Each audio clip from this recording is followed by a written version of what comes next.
Okay, let's settle this. Is this blank space on the page wasted real estate? Or is it the reason that design actually works?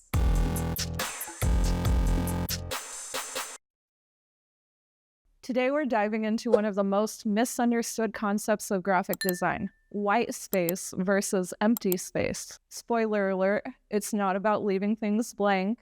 It is all about creating meaning. Hey friends, welcome back to my channel. I'm Candice Bobchek, and here on this channel we talk about the why behind design. So you could go out there and not only make things look good, but understand why they look good. Now, white space and empty space often get tossed around, but they're not quite the same thing. White space is intentional. Empty space is accidental. The difference, it's kind of like music.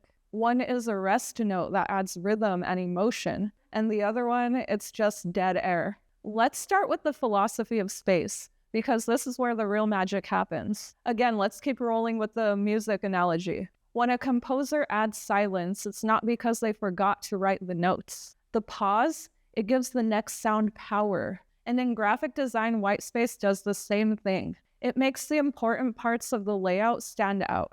In Japanese aesthetics, there's this concept called ma. It is the space between things. It is not seen as empty. It's seen as alive. The pause in conversation, the silence in music, the gap that was intentionally put in a painting. It allows all the other elements to breathe. And Western design, it has its own spin on this too. Just think about mid-century advertising. White space, it became a symbol of luxury. Think about old Lux soap ads, or even later Apple. All that clean, open space wasn't a lack of content. It was a statement. It was saying, we're confident. We don't need to shout at you to believe in our product. So I guess what I'm really getting at is that white space is presence. It is a choice that communicates clarity. And on the other hand is absence. It happens when something is just floating around without purpose. Okay, philosophy is nice, but let's talk shop. What does it actually look like in design?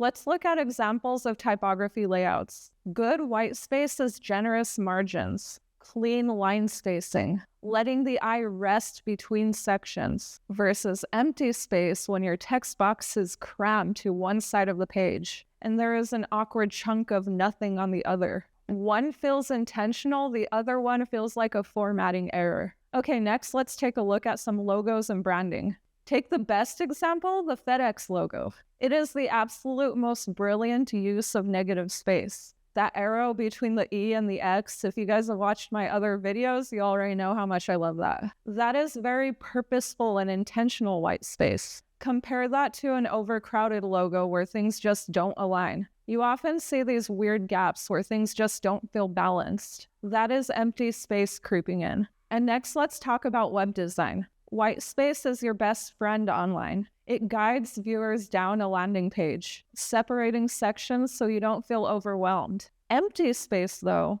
is where text and buttons flow awkwardly because nothing lines up. You could feel the difference when a page hasn't been designed with intention. Okay, last but not least, let's talk about photography and layouts. Apple, again, is a classic example. One product in the center with tons of breathing room. The white space, it makes it look premium. But then take a random stock photo, slap it on a flyer without adjusting the crop, and then you get these accidental blank patches. That is empty space, and it doesn't serve the design. It just kind of sits there. Now let's break down a few myths because white space has been misunderstood forever. Myth number 1, white space is wasted space. Nope. It is actually the most efficient use of space that you could have. Why? Because it directs attention. A single logo in the middle of an ad with tons of white space, you notice it. Quite literally, the only thing you could look at is that logo. Now imagine it has like 10 other logos on it. Then you don't know which one to look at. Myth number 2, white space only belongs in minimal design. Again, this is absolutely not true. Even in maximalist layouts, like editorial spreads or bold posters, they use intentional spacing to control hierarchy. Without that, everything competes too much for attention. And myth number 3, white space has to be white. Nope. Again, It could be black. It could be a color. It could be texture, or even negative space around shapes. White space is about function, not color. Okay, so how do you actually apply this to your own work?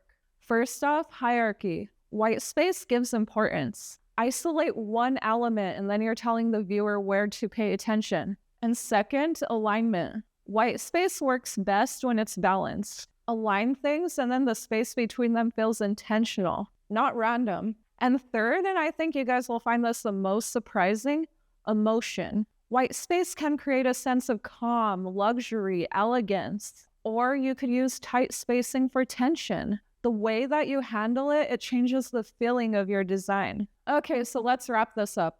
White space and empty space might seem like it's the same thing at first, but actually the difference is everything. White space is a choice. It is actually an active part of your design that gives meaning and focus. Whereas empty space, it's just like the stuff that kind of got left behind. You could always think of it this way. In life, silence, it isn't just empty. Sometimes silence is the most powerful sound in the room. In graphic design, space is not nothing. It makes the really important things shine. So next time that you're designing, ask yourself, is this space intentional? Or is it just empty? Drop it in the comments below. What's your favorite use of brilliant white space? Or maybe even the worst case of awkward empty space that you have ever seen. Anyway, I hope you guys found this helpful. And if you did, feel free to like the video, subscribe because I make videos just like this every single week. And that's all I have for you for now. See y'all next time. Bye-bye.